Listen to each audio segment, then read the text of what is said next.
Hi everyone, I'm Emily, 34 years old, and I need to get this off my chest. I've been carrying this weight for months, and it's eating me up inside. I thought I had a normal, loving family, parents who cared, a sister who was my best friend growing up. But a few months ago, I found out it was all a lie. My family betrayed me in ways I never imagined, and I'm still trying to make sense of it. I'm sharing this because I know some of you might understand what it's like to feel stabbed in the back by the people you love most. This is my story, and it's a long one, so bear with me. It all started in March 2025, right around my mom's birthday. I was at my parents' house in our small hometown, helping mom clean out the garage. My boyfriend, Tom, was with me, but he was out grabbing coffee. Mom's phone was on the kitchen counter, and it buzzed while I was grabbing a glass of water. I wasn't trying to snoop, I swear, just glanced at the screen out of habit. The message was from my sister, Sarah, who's 36, married, with 2 kids. It said, "Make sure Emily doesn't find out about the will. She'll flip if she knows she's getting nothing." My heart stopped. I read it again, thinking I must have misunderstood. The will. Getting nothing. What was Sarah talking about? My parents were still alive, healthy even, so why was Sarah texting about their will? And why was I being left out? I felt like the floor dropped out from under me. My hands were shaking as I picked up the phone to read more, but the screen locked. That's when Mom walked in. "Mom, what's this about the will?" I asked, holding up her phone. My voice was trembling, but I tried to stay calm. She froze, her eyes wide, like a deer caught in headlights. Then she snatched the phone from me and laughed, but it was forced. "Oh, honey, it's nothing. Just a misunderstanding." Sarah's being dramatic. She waved it off, but her face was pale, and she wouldn't meet my eyes. "Mom, don't lie to me," I said, my voice cracking. "What's going on? Why is Sarah saying I'm getting nothing?" She sighed, setting the phone down. "Emily, you're blowing this out of proportion. There's no will talk, okay? Let's just drop it." But I couldn't drop it. Her words felt like a slap. I'd always trusted my mom, believed she loved me and Sarah equally. But that text and her reaction told me something was wrong. Really wrong. I left the house in a daze, barely saying goodbye. Tom noticed I was off when he got back, but I didn't want to talk about it yet. I needed to process what I'd seen. Was Sarah plotting something behind my back? Were my parents in on it? The thought made my stomach churn. I'd always felt like the odd one out in my family, but I chalked it up to normal sibling stuff. Sarah was the golden child, pretty, charming, always the center of attention. I was the quiet one, the artist, the one who didn't quite fit. But I never thought it ran this deep. That night, I couldn't sleep. I kept replaying the text in my head.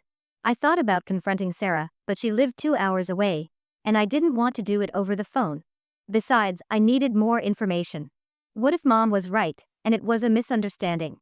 But deep down, I knew it wasn't. That text was the crack that broke open everything I thought I knew about my family. Over the next few weeks, I started noticing things I'd ignored before. Little comments, like when Mom would praise Sarah's parenting but never mention my career achievements. Or how Dad always asked about Sarah's husband, Mark, but barely acknowledged Tom. It was like I was invisible unless they needed something, like help with chores or running errands. I started digging into my memories, and the more I thought about it, the more I saw it. Sarah had always been the favorite, and I'd been too naive to see it. Growing up, Sarah got away with everything. When we were kids, she'd borrow my toys and never give them back. Once, she broke Mom's favorite vase and blamed me. I got grounded for a week, even though I swore I didn't do it. Mom and Dad believed her without question.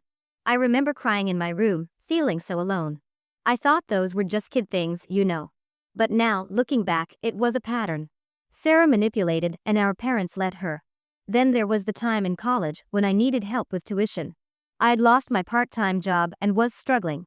I asked my parents for a loan, just $2,000 to cover 1 semester. They said they couldn't afford it. But a month later, they bought Sarah a car, a brand new SUV, because she needed it for her internship. I was working 2 jobs to pay my way through school, while Sarah got a free ride. I brushed it off then, told myself they were just helping her out. But now, it stung. I decided I had to know more about this will. If Sarah was hiding something, I wasn't going to let it slide. I started paying closer attention, watching for clues. One day, I was at my parents' house again, helping Dad sort through some old files in his office. He stepped out to take a call, and I couldn't resist. I opened a drawer and found a folder labeled Estate. My heart raced as I pulled it out. Inside was a copy of their will, dated just a few months earlier. I skimmed it and there it was, the house, their savings, even grandma's jewelry, everything was going to Sarah. For me? A measly $5,000, like an afterthought. I felt like I'd been punched in the gut. All these years, I'd been the one who showed up. I called them every week, visited on holidays, helped with whatever they needed. Sarah barely showed up unless it was to ask for something. And this was how they repaid me. I shoved the will back in the drawer and left before Dad came back. I didn't trust myself to speak without crying or yelling. When I got home, I told Tom everything. He was furious. "That's not fair, Em," he said, pulling me into a hug. "You don't deserve this." Tom's always been my rock, but even he couldn't fix this. I felt so betrayed, so small. I kept asking myself, what did I do wrong? Why don't they love me the same? I decided I had to confront my parents, but I needed to be smart about it. I wasn't going to let them brush me off again. The next few weeks were a blur of anger and hurt. I couldn't stop thinking about the will. It wasn't just about the money or the house, it was what it meant. My parents didn't value me the way they valued Sarah. I started replaying every family moment, looking for signs I'd missed. And the more I looked, the more I found. One memory hit hard. When I was 25, I had a health scare, a lump in my breast. It turned out to be benign, thank God, but I was terrified. I needed surgery to remove it, and the bills piled up. I asked my parents for help, just a little to cover the copay. They said they were strapped for cash. A few weeks later, Sarah and Mark went on a fancy vacation to Hawaii, paid for by Mom and Dad. They needed a break, Mom said when I asked. A break. I was recovering from surgery, and Sarah needed a break. I swallowed my hurt back then, but now it felt like a knife twisting in my chest. I started keeping a journal, writing down every instance of favoritism I could remember. It was like opening a floodgate. There was the time Sarah forgot to invite me to her engagement party, claiming it was an oversight, but Mom and Dad were there smiling in all the photos. Or the Christmas when they gave Sarah a new laptop, while I got a $20 gift card. I'd laughed it off at the time, but now it all added up. I decided to talk to Dad alone, hoping he'd be more honest. I went to his office one afternoon, my heart pounding.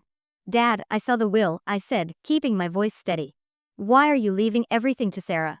He looked uncomfortable, shifting in his chair. "Emily, it's not like that. We love you both, but Sarah has kids. She needs more support. You're doing fine on your own." "Fine," I snapped. "I've been there for you and Mom, always. Sarah barely calls unless she wants something. And what about fairness? I'm your daughter too." He sighed, rubbing his temples. "You're making this harder than it needs to be. Sarah's family is our priority. You don't have kids, you've got Tom, you're stable." Stable. The word felt like a slap. Because I'd worked hard to build my life, I was being punished. I left his office feeling worse than before. Dad's words echoed in my head. Sarah's family is our priority. It wasn't just favoritism, it was like I didn't matter at all. I started pulling away, skipping family dinners, ignoring Mom's calls. Tom tried to cheer me up, but I was spiraling. I felt like I was losing my family, and maybe I never really had them to begin with. Then came my niece's birthday party in April. I almost didn't go, but Tom convinced me. "You love your niece," he said.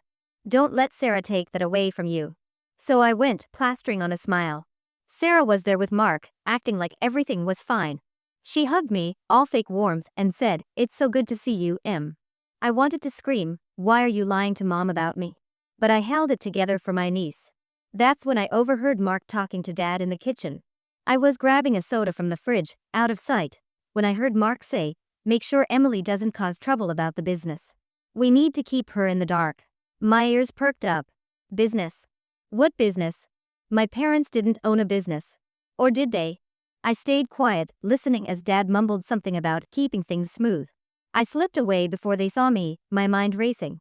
When I got home, I told Tom about it. "What business could they be talking about?" I asked. He frowned. "Maybe it's something new. Your parents have been investing lately, right?" He was right. Dad had mentioned some investments a while back, but I thought it was just stocks or something. Now I wondered if Sarah and Mark were involved, and why they were so desperate to keep me out. I started digging. I asked Mom casual questions about their finances, but she was vague. "Oh, you know, just some savings for retirement," she said. I didn't buy it. I went back to their house when they were out, feeling like a thief in my own family's home. In Dad's office, I found another folder, this one labeled investments. Inside were documents about a small real estate company they'd started with Sarah and Mark. It was worth a decent amount, and guess who was set to inherit it? Not me. I felt sick. Not only were they giving Sarah everything in the will, but they'd also cut me out of this business I didn't even know existed. I took photos of the documents with my phone, my hands shaking. This wasn't just about money anymore, it was about trust, love, and fairness. My family was choosing Sarah over me, again and again. Sarah's husband, Mark, was always charming in public, big smile, firm handshake, the kind of guy who seems like he has it all together. But after overhearing him at the party, I started seeing him differently. He wasn't just Sarah's cheerleader, he was part of the problem. I started noticing how he'd steer conversations at family gatherings, always praising Sarah, subtly putting me down. Like when he'd say, "Sarah's such a natural mom, isn't she?" Not everyone's cut out for that. It was always wrapped in a smile, but it stung. I decided to test the waters. At the next family dinner, I brought up the real estate company casually. "Hey Dad, how's that investment thing going?" I asked, watching Mark's face. He froze for a split second before laughing. "Oh, just some boring paperwork. Nothing exciting." Sarah jumped in, changing the subject to her kids' school play. But I saw the look they exchanged. They were hiding something. Later, I asked Tom to help me look into Mark. Tom's good with computers, so he did some digging online. We found out Mark had a history of shady business deals, nothing illegal, but he'd been involved in a couple of failed startups, leaving investors high and dry. It made sense why he and Sarah were so invested in my parents' company. They needed the money. I started recording conversations when I was around Sarah and Mark. I know it sounds sneaky, but I needed proof. One day, I was at Sarah's house, dropping off a gift for my nephew. Mark was on the phone in the next room, and I hit record on my phone. I heard him say, "Yeah, we've got the parents wrapped around our finger. Emily's not a problem, she's too busy with her little art projects to notice." My blood boiled. Little art projects. I'm a graphic designer with a steady career, and he was dismissing me like I was a hobbyist. I confronted Sarah the next day. I went to her house, sat her down, and laid it all out. "I know about the will, Sarah. I know about the business. Why are you doing this to me?" She looked shocked, then her face hardened. "You're being paranoid, Emily. Mom and Dad just want to make sure my kids are taken care of. You don't have a family, so you wouldn't understand." Her words cut deep. I didn't have kids, but that didn't make me less deserving of love or fairness. "Sarah, you've been lying about me," I said, my voice shaking. "I saw the texts. You told Mom I'd flip about the will. You're manipulating them." She rolled her eyes. "You're so dramatic. This is why they don't trust you with big decisions." I left before I said something I'd regret. But her words stuck with me. Was I dramatic? Was I the problem? I started doubting myself, wondering if I was blowing it all out of proportion. Tom was my anchor through this. He'd listen to me cry, rant, or just sit in silence. "You're not crazy," he'd say. "They're wrong. And you deserve better." But even with his support, I felt so alone. My family was slipping away, and I didn't know how to fix it. Part of me wanted to cut them off, but another part still loved them, still hoped they'd see me.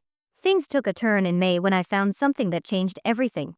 I was back at my parents' house, helping Mom sort through old boxes in the attic. She was distracted, chatting about Sarah's kids, so I was mostly working alone. In one box, I found a stack of old papers, birth certificates, adoption records, stuff like that. I wasn't looking for anything specific, but then I saw my name on a document. It was my birth certificate, but the mother's name wasn't Mom's. It was someone named Laura Bennett. My heart pounded. I read it again, thinking it was a mistake. But there it was, clear as day. I was adopted. My parents had never told me.